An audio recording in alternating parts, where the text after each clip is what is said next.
हनुमान जी अनजाने में शक्ति भूलने की कथा।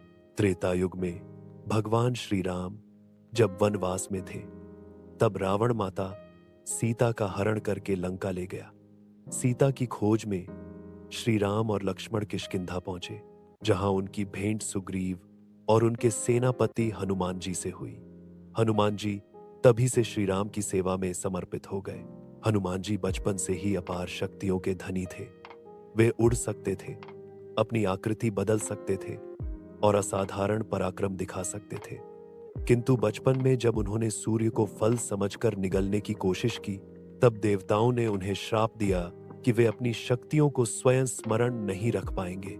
उन्हें तभी अपनी क्षमता याद आती जब कोई उन्हें स्मरण कराता। यही कारण था कि जब वानर सेना समुद्र के किनारे खड़ी थी और यह विचार कर रही थी कि लंका जाकर सीता माता का पता कौन लगा सकता है, तो सब मौन हो गए। समुद्र बहुत विशाल था और किसी को अपनी शक्ति पर भरोसा नहीं था।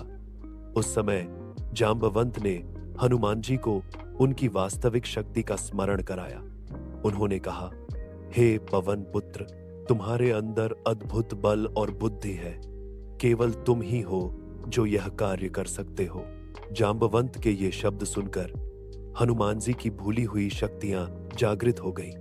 वे आत्मविश्वास से भर उठे और विशाल रूप धारण कर एक ही छलांग में समुद्र पार कर लंका पहुंच गए। वहां उन्होंने माता सीता से भेंट की और श्री राम का संदेश पहुंचाया। इस घटना से हमें यह शिक्षा मिलती है कि कभी कभी हम अपनी शक्ति और सामर्थ्य को भूल जाते हैं, लेकिन सही समय पर किसी का विश्वास और प्रेरणा हमें हमारी असली क्षमता का बोध कराता है। जैसे हनुमान जी ने जांबवंत के स्मरण से अपनी शक्ति पहचानी, वैसे ही हर इंसान के भीतर अपार संभावनाएं छिपी होती है।